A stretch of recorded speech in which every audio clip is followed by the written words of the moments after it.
Hello everyone and welcome to In-Game Content. I'm your host Paul and this is our second episode of basically a show where we talk about everything going on in the gaming world each and every week.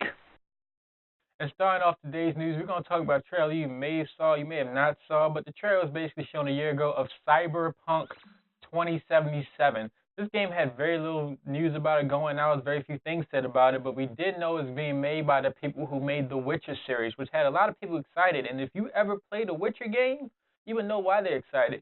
Even though there's very few details going on about the game, the last Cyberpunk game to come out, I believe, was back in 1990.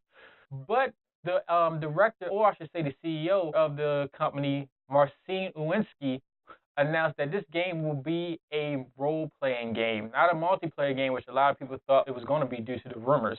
Uwinski said this will be a true to the role-playing genre, and that the game's core will be based on storytelling. Now, they did not really give a release date to when the game will come out, but they estimated it will come out between 2015 and 2016 and will be for the Xbox One, the PC, and the PlayStation 4. And since I just said the PlayStation 4, maybe I should talk about the relationship between PlayStation 4 and Elder Scrolls Online. See, I was wondering, since we need the PlayStation Plus to play online, does that mean we have to pay PlayStation Plus fee along with Elder Scrolls Online fee? Well, luckily, the game director Matt Farrell announced that you do not need PlayStation Plus to play online. You just need to pay the Elder Scrolls Online fee of $49.99 a month, just like Mac and PC. Bethesda is also working with Microsoft to push them in the direction of PS4 is in, where you do not need Xbox Live to play online as well. And this kind of led me to my question of the week I wanted to ask you, and it's basically, do you think this is fair what Bethesda is doing? Do you think this is cool, or do you think this is just going to hurt your pockets? Personally, I can go either way. I can see how it benefits people who just want to play Elder Scrolls Online, and I can see how it benefits people that play PlayStation Plus too, because that means you have to pay PlayStation Plus and Elder Scrolls, so it's a big hassle to your pocket. But I would love to hear what you, the viewers, think, so please leave your comments down below.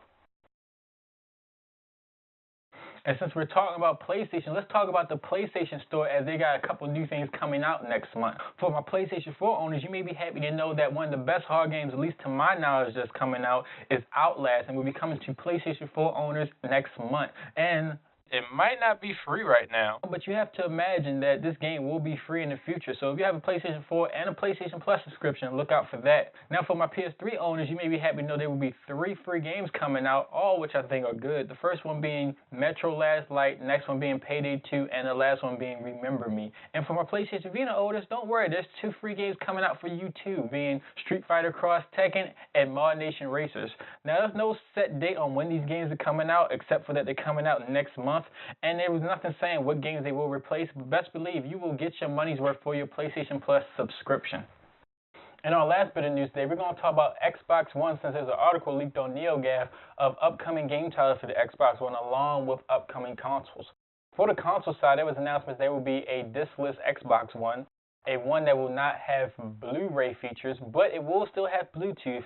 There was also another Xbox that will have a terabyte hard drive, and lastly, there will be an Xbox that will be exclusive to Titanfall with logos and everything on the Xbox One. On the game side, they announced there will be Halo 2 Anniversary Edition, which basically will come in 2 different standards, a regular standard and a war standard. On a regular standard, it basically comes with access to Halo 5 and the Halo TV series beta. And on the War Standard, it has everything the regular standard has, but it will have ports to Halo 3 and Halo 4. It's also leaked that they will be 1080p. On the other side of news, they announced that Forza Horizon will be coming out in the fall, while Quantum Break and Sunset Overdrive will be coming out in Christmas time. There also was a little bit of a rumor going around that they will have Crackdown 3 announced at E3, and that will be coming out in 2016. On a little bit of more other news, that Gears of War has been announced. They will make another Gears of War game that will be coming out in 2.5 years, while Halo 5 will be coming out this year. And Microsoft did kind of already said they was going to have Halo 5 come out this year, or at least they was going to try to have it come out this year. And lastly, Titanfall will have DLC coming out 45 days after its release, and another one coming out 120 days after its release. Now, I must tell you, these are all just rumors right now. Nothing has been confirmed. But if this stuff is true, you best believe Microsoft might have to switch some release dates and switch some stuff up since this leak did come out. And that does it for all the news we have today. But let me give you some awesome videos to check out after you're done watching our video. The first video comes from Telltale's game The Wolf Among Us, as it shows a sneak peek into episode 2 of The Wolf Among Us, which will be coming out the first week of February. The next video I want you to check out is a video to the classic game Sly Cooper. It shows the whole game from Sly to Bentley to even Murray. So if you ever was wondering if they're really going to make a Sly Cooper movie, then there goes your proof.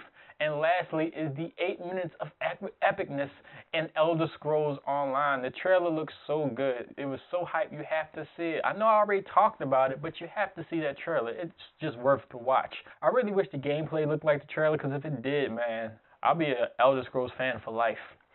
But anyway, that does it for all the video recommendations. You can find those video recommendations in the link down below, along with everything we talked about today. I'm your host, Paul. This is In-Game Content. I hope you liked the show. If you did, like, subscribe, because it makes us here at Secret Hero Nerds very happy if you do. Again, I'm your host, Paul. Check out the video we had last week. It should be up in our page. And I will see you next week.